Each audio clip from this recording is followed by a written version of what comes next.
Donald Trump کے جنگی جنون اور لاپرواہی نے پوری دنیا کو ایک دفعہ پھر تیسری عالمی جنگ کی طرف دھکیل دیا ہے۔ وینزویلا میں تو اپنا تماشا دکھا چکے ہیں، کیوبا کی طرف ان کی نگاہیں ہیں، گرین لینڈ کی طرف وہ بڑھنا چاہتے ہیں، اور اب تماشا ایران کی جانب ہو چکا ہے۔ ایران نے بھی کہہ دیا ہے کہ ہم کسی صورت نیچے بیٹھنے والے نہیں ہیں، ہم بھی ترکی بترکی جواب دیں گے اور امریکی جارحیت کا اسی زبان میں جواب دیں گے جس طرح سے امریکہ حملہ کرے گا۔ اس کے علاوہ جو امریکہ نے سب سے بڑی جنگ اب شروع کر دی ہے وہ ہے ٹیرف وار کا دوبارہ آغاز۔ ایران کی معاشی ناکہ بندی کرنے کی تیاری مکمل کر لی گئی ہے، اور امریکہ نے اب ان تمام ممالک پر 25% اضافی ٹیرف لگانے کی تیاری کر لی ہے جو ایران کے ساتھ کسی بھی صورت تجارت کر رہے ہیں، یعنی کہ وہ ممالک جو چین اور جن میں شامل ہے روس شامل ہے، جس میں ترکی شامل ہے، جس میں انڈیا شامل ہے، جس میں ملیشیا اور کچھ اور ممالک شامل ہیں، یہ وہ ممالک ہیں جو ایران کے ساتھ تجارت کر رہے ہیں۔ ان تمام ممالک پر اگر وہ ایران کے ساتھ تجارت جاری رکھتے ہیں تو ان پر مزید 25% ٹیرف لگانے کی تیاری کر لی گئی ہے۔ امریکہ نے اعلان کر دیا ہے اور یہ عمل درآمد بہت جلد اس پر ہو جائے گا۔ چین نے کہا ہے کہ بھائی ہم کسی بھی ٹیرف وار کو لڑنے کے لیے تیار ہیں۔ پہلے بھی چین نے ترکی بترکی جواب دیا تھا، منہ توڑ جواب دیا تھا امریکہ کو، اور امریکہ نے پھر میوچل انڈرسٹینڈنگ کے ساتھ چین کے ساتھ ایگریمنٹ کر لیا تھا۔ بہت شروع میں بڑے ٹیرف لگائے تھے، چین نے بھی جوابی ٹیرف لگا دیے، جس کے بعد ڈیڈ لاک پیدا ہو گیا، پھر امریکہ کو خود جھکنا پڑا اور پھر مسئلے کا حل نکل آیا۔ اب ایک بار پھر چین نے کہا ہے کہ امریکہ کا انٹرسٹ ہے، امریکہ اگر چاہ رہا ہے ٹیرف وار کرنا تو ہم بھی ٹیرف وار کے لیے تیار ہیں۔ ٹیرف وار میں ہم دبنے والے نہیں ہیں، نہ پہلے دبے ہیں نہ اب دبیں گے۔ اس کے علاوہ جو ممالک انڈیا کے ساتھ جو ایران کے ساتھ تجارت کر رہے ہیں ان کے لیے اب مشکلات کا آغاز ہونے جا رہا ہے۔ چین جو ہے وہ تو اس کو ہینڈل کر لے گا، چین ایک طاقتور ملک ہے، بڑا ملک ہے، اس کی تجارت محتاج نہیں ہے، اور چین جو ہے ایران سے پیٹرول لیتا ہے اور اس کے علاوہ ایران جو ہے وہاں سے مشینری لیتا ہے، تو چین سب سے بڑا امپورٹر ہے ایران سے۔ ایران کی جو ایکسپورٹس ہیں مینلی وہ چائنا کے لیے ہیں، اور چائنا کے ذریعے جو ہے اس کی ملک کی اکانومی چل رہی ہے۔ اس کے علاوہ انڈیا کے ساتھ بہت گہرے تعلقات ہیں ایران کے، اور اس میں اضافہ ہوتا چلا جا رہا ہے۔ اگرچہ اسرائیل والے حملے کے بعد انڈیا سے ذرا دلوں میں کٹائی آ گئی، کیونکہ اسرائیل کی گود میں بیٹھا رہتا ہے انڈیا، اور بہت کلوز ریلیشن شپ ہے، اور غزہ والا جو ان کا فارمولہ ہے، جو غزہ والا فارمیٹ ہے، وہ اس کو تو اپلائی کرنا چاہ رہا تھا پاکستان کے اندر بھی، لیکن پاکستان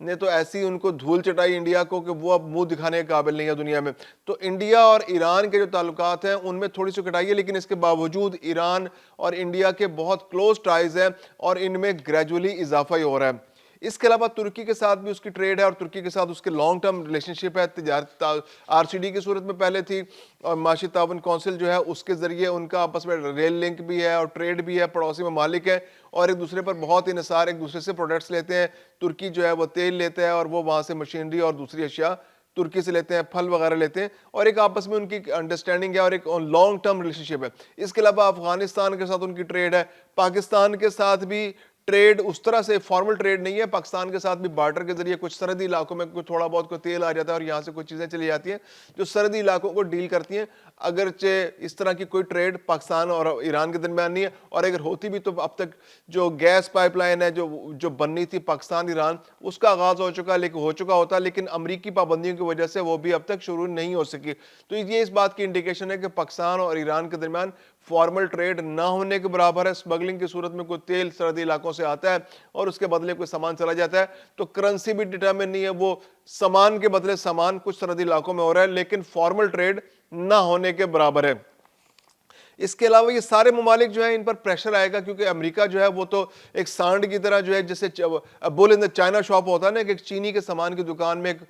بھینسا گھس جائے اگر، تو اس وقت تو پوری دنیا کا حال امریکہ نے اسی طرح کر رکھا ہے کہ بول ان دا چائنا شاپ، دنیا چائنا شاپ ہے اور امریکہ ایک بھینسے کی طرح ڈونلڈ ٹرمپ اس پر سوار ہے، اور وہ جگہ جگہ ہر چیز کو ٹکر مارتا جا رہا ہے۔ کبھی اس کو دم سے گھسیٹتے ہیں تو وہ کسی جگہ گھس جاتا ہے، کبھی گھس جاتا ہے، کبھی کراکری کے شیلف گرا دیتا ہے، تو کبھی وہ دوسرے جیولری کی چیزیں گرا دیتا ہے۔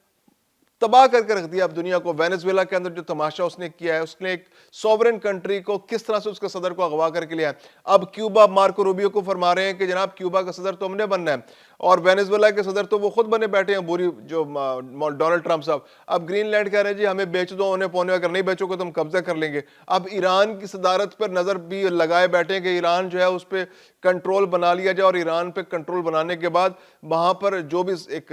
ڈمی سا وہاں پر صدر وزیر اعظم آئے, اور عراق سے بھی برا حال ایران کا کر دیا جائے. عراق میں تو پھر کچھ ٹوٹی پھوٹی گورنمنٹ ہے, ایران میں تو وہ تباہی کی طرف لے جانا چاہتے ہیں کہ رضا پہلوی کے جو ایک ڈمی بیٹے کو وہاں پر لا کے بٹھا دیا جائے, اور وہاں پر ایک ایسی حکومت قائم کی جائے کہ جو بالکل امریکہ کے آگے سر لگوں, اور جو بھی ٹریڈ ہو سارا پیسہ امریکہ کے پاس آئے, اور امریکہ اس کو پھر ایران کی ترقی اور فلاح کے لیے استعمال کرے. جیسے وہ وینزویلا کا پلان کر رہے ہیں کہ وینزویلا کے جو پیٹرول ہے وہ صرف امریکہ خریدے گا, اور جو پیسہ ہوگا, جو وینزویلا کا پیسہ ہوگا, وہ امریکہ استعمال کرے گا وینزویلا کی بھلائی کے لیے.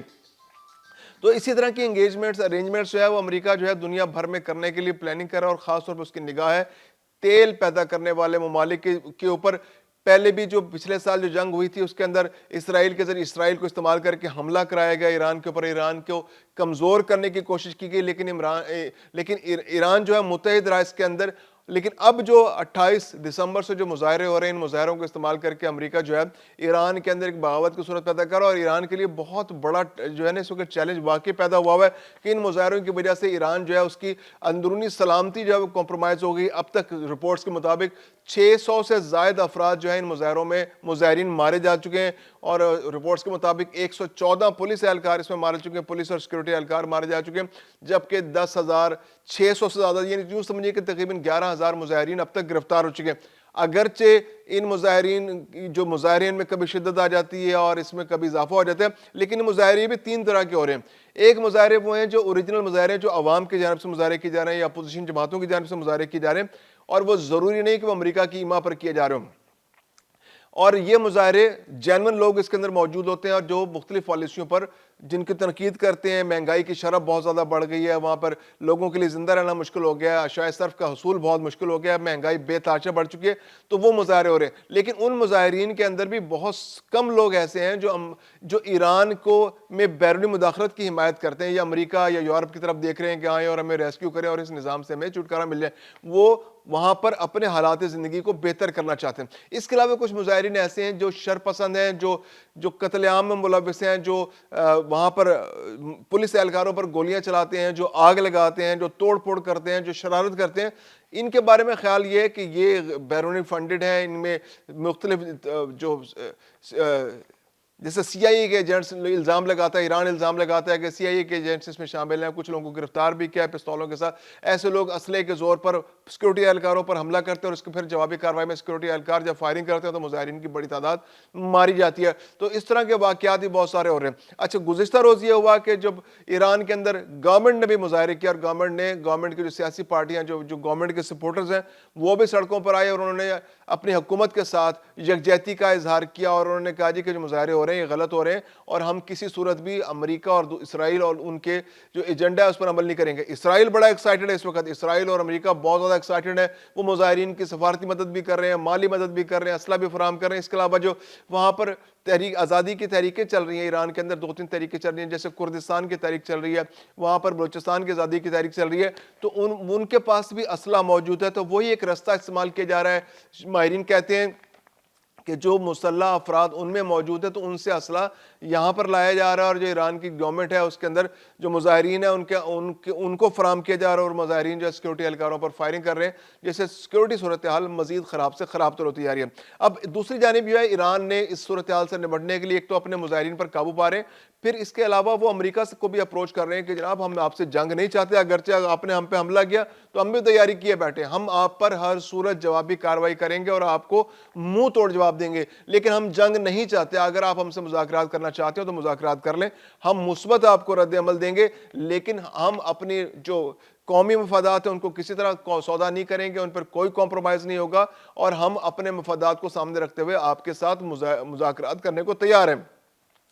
اب دیکھنا یہ پڑے گا کہ مذاکرات ہو کن باتوں پر ہیں. مذاکرات امریکہ کا دباؤ تو یہی ہوتا ہے کہ بھئی آپ کے پاس جو یورینیم کا جو سیٹ اپ موجود ہے, جو آپ نے ایٹمی ہتھیار بنانے کے لیے جو ایٹمی ریئیکٹرز آپ نے لگا رکھے ہیں, کہ اس میں آپ ایٹمی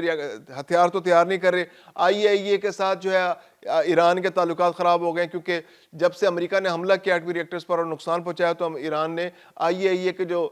نگران تھے ان کو اپنے پاس جو آنے سے منع کر دیا تھا. اب ان کے جو نگرانی سے ایران نکل گیا تھا وہ ہے معاملہ. اس کے علاوہ جو ایران پر پابندیاں بے تحاشا لگی ہوئی ہیں, اس کے جو بہت سارے دوسرے ممالک میں جو ان کے پیسے ہیں وہ پھنسے ہوئے ہیں, جو ان کے فنڈز فریز ہوئے ہیں, وہ سارے معاملات ہیں. تو اگر ایران جو ہے اس وقت ٹیکٹفلی ڈیل کرتا ہے, اگرچہ اس کے امکانات بہت کم ہے کیونکہ امریکہ اپنی شرائط کے علاوہ پیچھے ہٹنے کو تیار نہیں ہے. وہ یہ چاہتا ہے کہ جو اس کا ایجنڈا اس پر 100% عمل کیا جائے, ایران کے جو آئل ریزروز ہیں ان پر اس کا کنٹرول براہ راست یا بالواسطہ بنے, اور جو وہاں پر ایٹمی ریئیکٹرز ہیں ان پر جو ان کا مکمل خاتمہ, اور اسرائیل کے لیے جو ایران تھریٹ ہے اس خطے کے اندر اس کا مکمل طور پر ڈیفیوز کیا جائے. ایون امریکہ تو یہ بھی چاہتا ہے کہ اگر اسرائیل ایران پر حملہ کرے تو ایران اس پر جوابی کارروائی بھی نہ کرے. اگر امریکہ حملہ کرے تو ایران جو ہے اس کے جواب میں امریکی مفادات کو کسی قسم کا نقصان نہ پہنچے. اس لیول تک وہ ایران کو انگیج کرنا چاہتے ہیں. اس کے علاوہ ایران جو ہے وہ یہ بھی چاہتا ہے کہ اس کے اوپر جو پابندیاں ان کی نرمی کی جائے, ان کے جو فنڈز ہیں وہ فریز کیے جائیں. تو یہ اگر بات چیت آگے چلتی ہے اور کوئی صورت بنتی ہے جس میں ظاہر سی بات ہے کہ بینیفیشری امریکہ ہی ہوگا, تو ایران وقتی طور پر اس جنگ کو ٹال سکتا ہے.